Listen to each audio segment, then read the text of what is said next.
Hai guys, welcome to my channel. Ya, welcome to Bunda di channel. Di video kali ini aku ingin review masih tentang masalah gigi nih. Kan kemarin abis scaling, dan sekarang kita bahas tentang gigi. Gigi, gimana cara merawat gigi? Simple sih. Cara merawat gigi supaya nggak jigongan. Itu kalian harus pakai pasta giginya yang tepat. Dan kalian harus jangan males gosok gigi, itu yang paling penting. Aku tuh suka bingung sama orang-orang kok pada males-males sih sikat gigi gitu loh. Nanti kan jigongan bau, iu gitu loh, jorok banget. Bangun pagi, mandi, sikat gigi. Mau tidur, cuci muka, sikat gigi. Udah itu aja, nggak usah ribet-ribet banget. Kecuali kalau kamu pakai behel. Kalau dulu aku waktu pakai behel, itu aku rada ribet banget. Karena aku sikat giginya itu pagi, selesai makan dan sebelum mau tidur. Jadi setiap selesai makan aku sikat gigi karena ya mungkin orang beda-beda ya. Tapi kalau aku ngerasa kayak nggak enak gitu loh giginya. Tapi ya nggak semua orang yang pakai behel kayak aku gitu sih. Cuman kalau aku ya seperti itu. Dan waktu aku pakai behel, aku pakai pasta gigi apa? Pakai behel itu nyiksa karena kan banyak banget tuh sariawan. Jadi sering sariawan. Jadi mulut kita kering lah, sering sariawan kan, walaupun ada dikasih apa namanya tuh lilinnya untuk supaya nggak kena luka-luka gitu, tapi tetap masih sering sariawan juga. Waktu itu aku masih pakai Pepsodent dan itu nggak enak banget, makin sariawan karena Pepsodent itu banyak ini ya, istilahnya banyak busanya, banyak deterjennya. Dan kalau untuk kondisi gigi aku yang istilahnya lagi dalam keadaan kering begitu, itu nggak boleh yang banyak busanya. Nah itu aku taunya dari mana?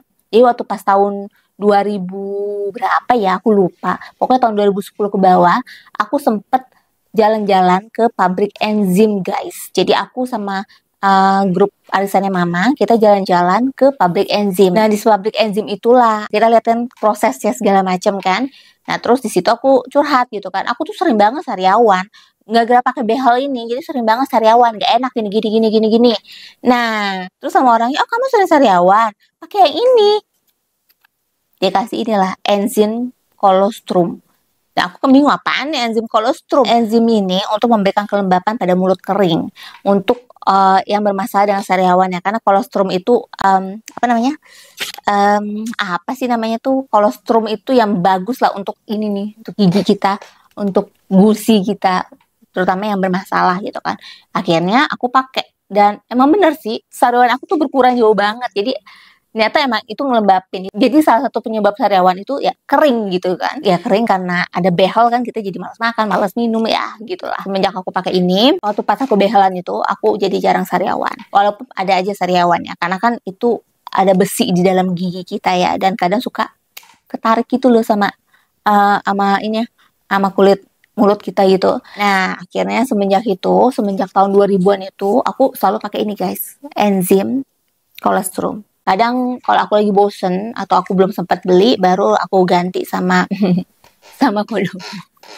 Aku suka banget pasta gigi yang anak-anak. Jadi kalau misalnya ada pasta gigi anak-anak Kodomo, atau misalnya kayak kakakku kemarin tuh kan ngasih pasta gigi. Jadi dia jalan-jalan ke Eropa, dan tau gak sih aku dikasih oleh-oleh apa guys? Dikasih oleh-oleh pasta gigi Hello Kitty. Jadi yang lucu-lucu gitu biasanya aku suka pakai yang buat anak-anak. Kalau mama kan pakainya dulu Pepsodent.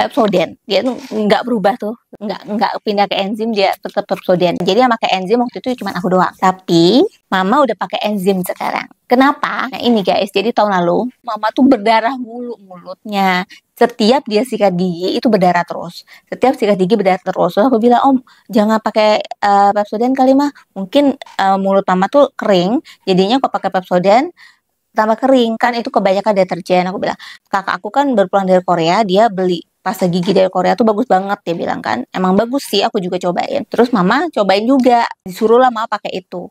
Tapi nggak cocok juga guys, itu malah makin berdarah. Dia bilang makin berdarah, aduh pusing, mama nggak bisa sikat gigi katanya mama kan. Itu akhir tahun lalu kan, aku inget banget. Akhirnya dia coba pakai odol gigi aja gitu kan. Yaudah akhirnya coba dan dia cocok. Dia langsung, oh iya enak pakai itu, nggak berdarah lagi, mulut mama jadi enak. Semenjak itu dia pakai ini. Jadi ya ini bagus guys. Jadi emang ini untuk mulut yang bermasalah ya, kayak mulut kering, mulut yang sering sariawan segala macem, yang pakai behel gitu kan. Itu kan pasti mulut kita kering. Jadi ini nih, kolostrum ini wajib banget. Jadi kalau misalnya kalian punya saudara, temen, atau siapapun itu yang mulutnya, jadi mulut kering itu bukan bibir kering ya, itu different, beda banget. Bibir sama mulut itu beda banget. Kalau bibir kering itu kita pakai pelembab bibir gitu kan. Tapi kalau mulut dalam kering, jadi ada mulut itu gigi, rahang, gusi dan segala macamnya. Itu kalau kering berarti ada masalah memang di dalam mulutnya. Kalau kasusnya mama mungkin karena dia udah tua. Karena mama kan umurnya udah 70 tahun ya. Jadi pas di umur 70 tahun itu ada nggak enak itu mulutnya. Oktober kemarin dia 70, dia nggak enak mulutnya dan sering berdarah-berdarah. Akhirnya gantilah dengan ini gitu. Jadi mungkin ya memang ini kan ada tulisannya 40 plus ya, tulisan di sininya. Mungkin ya emang kalau udah tua mungkin jadi tambah kering kali ya mulutnya. Makanya ini ditujuin sebenarnya buat orang tua gitu loh guys. Buat yang udah umur 40 tahun ke atas. Tapi ya aku dari muda udah pakai gara-gara pakai behel. Ya itu aja sih sharing yang bisa aku kasih tahu tentang pasta gigi enzim yang kolostrum 40 plus ini. Karena ini emang worth it itu guys. Kalau misalnya kalian bermasalah di mulutnya, coba kalian pakai ini. Moga-moga bisa nyelesain masalah kalian. Tapi kalau misalnya nggak bisa, ya mungkin ada penyakit lainnya gitu loh. Jadi kalau misalnya ada teman kalian, saudara kalian yang bermasalah di seputaran gigi, di seputaran mulut ya, seputaran mulutnya, kalian saranin deh pakai ini. Ini worth it itu. Ini harganya emang rada mahal sih, rada pricey, tapi emang worth it. Jadi kalau worth it aku bilang nggak mahal. Karena emang kita butuh gitu kan, kita butuh dan harganya masih ya mahal dibanding pasta gigi yang lain, tapi masih yang nggak bikin kanker lah, kantong kering gitu kan. Jadi ya oke lah. Jadi ya segitu dulu review enzim dari aku. Kalau misalnya ada pertanyaan, kalian bisa tanya di kolom komen. Insya Allah akan aku jawab kalau aku nggak sibuk. Jadi ya segitu dulu video dari aku. See you on the next video. Bye-bye.